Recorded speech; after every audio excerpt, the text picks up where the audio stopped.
I just want to express that being human is incredibly hard. And for myself, sometimes I feel like it's too hard. It's too much to handle. Going down rabbit holes, knowing things, seems like the logical thing to do. To figure out what this life is, so that you can then find some type of relief. What no one ever told me is that knowing more, or thinking that you know more, is not necessarily a blessing. Sometimes it's the most simple people, or the people who live the most simple lives, and who don't engage with life like an academic, that are the happiest. And you can probably verify that for yourself. People you know in your life, are they the people who are happiest in your life? Are they the people who read tons and tons of books and spend hours watching videos? Or are they the people who just live in the moment and don't think too much about stuff? And I'm not trying to say we shouldn't contemplate and think about this stuff, because I think some of us have that in their nature, that we want to get to the bottom of things. And that's quite noble, and there's something to that, I feel.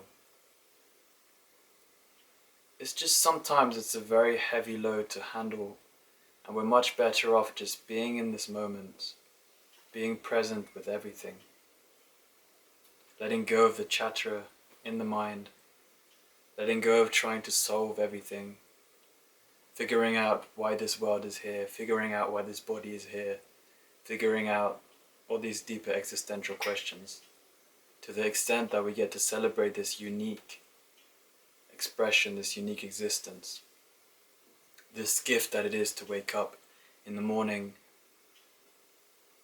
We don't know how many more moments we have. All we have is this moment right here. Still we act like we have so many more. But we just never know.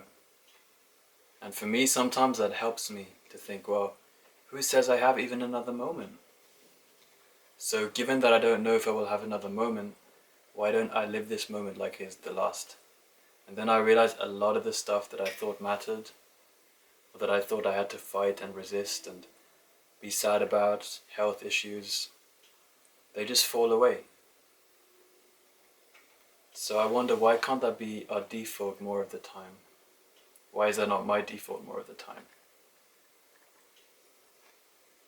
And the solution, or the answer, often of course is the mind, but I'm not saying this like, oh, the evil mind is making us suffer, because the mind is doing exactly what it's supposed to do, given what we're feeding it, given the circumstances, given the environment that it's in. It's not necessarily malfunctioning, it's just responding in a way that is normal for it to do.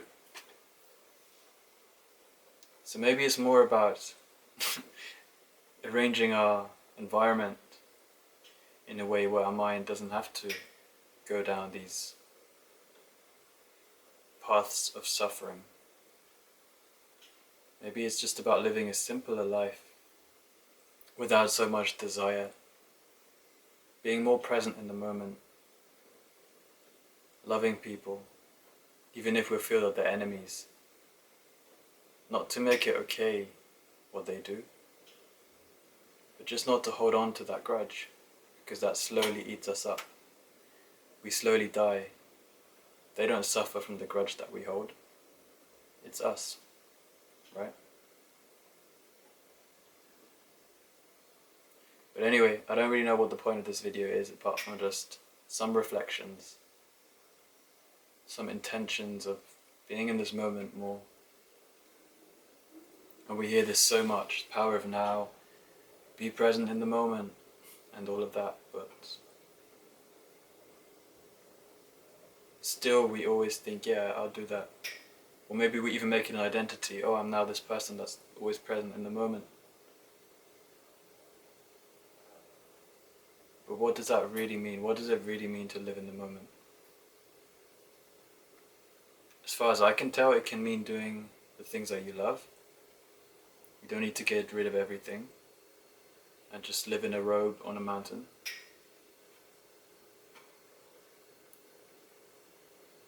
but just being here, not always living in the past, not always living in the future. Because this moment is all that we have and all we will ever have. I feel like I've said this a million times in videos, but I'm just reading the Tao Te Ching right now as a recommendation from a friend. And it makes you reflect of where our priorities are and where they should be. We always have to remember that only light can drive out darkness, but at the same time, the light and the darkness are not separate. They are different spectrums, but they're still part of one whole. Without the light, there could be no darkness. Without the darkness, there could be no light. Does that make sense? Without darkness, we wouldn't know the light. Without darkness, we wouldn't know the light. Without light, we wouldn't know the darkness. So it's all part of one, which is really hard to accept, because that means it's also in us. In each and every one of us, there's a wild monster that feeds on the darkness. And that can be hard to accept. If that is the truest source of what we are, that's another question, but it's definitely part of the whole. But yes, thank you so much for watching. I don't know if I will ever publish this video. I just want to reflect to this camera because it felt like the right thing to do. Much love to you. And just recording this on my phone because I felt it's a really nice addition. And I only just woke up, so my voice is still a bit raspy. But one of the greatest things I feel that we have in this life is each other. And as cheesy as that sounds, I think it's really true because we can help each other make this experience easier when we reflect to each other, when we provide an open space, when we give insight to each other. I feel that's one of the biggest blessings in life, that we can guide each other. And there's a saying, I think it was Ramdas, I'm not quite sure, but someone said, we're all just walking each other home. I'm gonna leave it there.